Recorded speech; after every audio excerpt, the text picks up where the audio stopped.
It's the first day of a new class with new students. What is a teacher's challenge?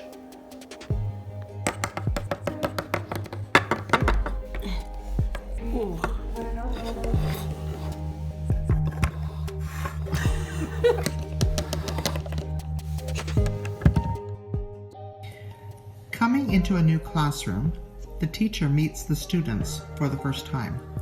There's a limited understanding of who that person is, how that person learns, as well as any knowledge of past learning experience.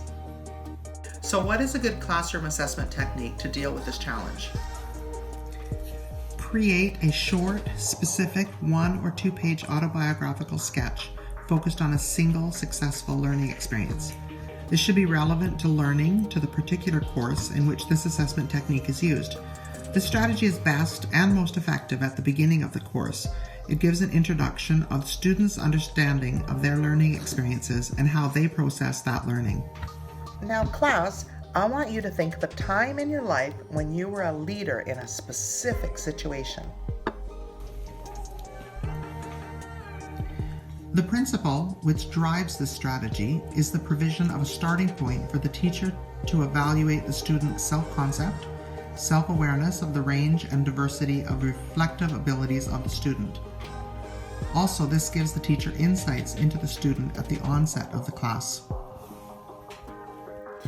And that is why I learned leadership skills when I helped the rhinos escape from the zoo.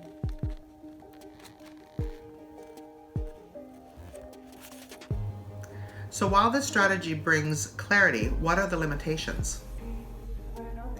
Limitations of this strategy include no simple, widely accepted guidelines to judge quality or value of the individual learning experiences. Also, it's time-consuming to read and respond. So now that we've seen the limitations, what are some of the advantages? What are the advantages?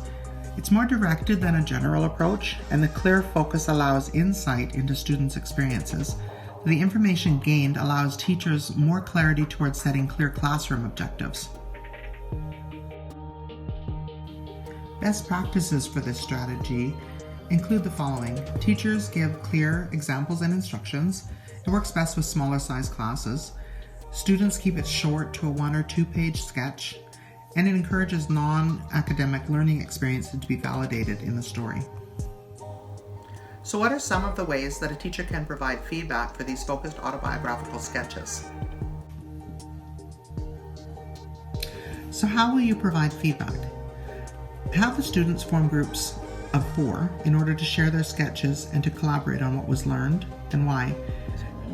I really enjoyed hearing about your learning experience. Oh, I'm so glad. It was really quite an adventure. Since this technique is utilized in a smaller classroom setting, have a 15-minute meeting with each student to discuss their focused autobiographical sketch and collectively work to understand how that student learns and processes.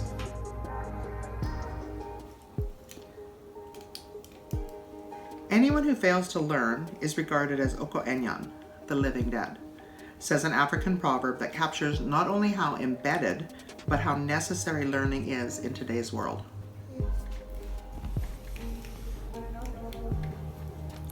This quote reflects that learning happens every day and how it's deeply ingrained in every fiber of each waking moment. Focused autobiographical sketches gives a pathway of understanding into the student's learning experiences. When we are evaluating, it's imperative to make the goal of evaluation an important thread woven throughout learning, developing continuous self-assessment in learners as a way of inspiring lifelong learning. This classroom assessment technique of focused autobiographical sketches is merely one strand at the beginning of the journey together.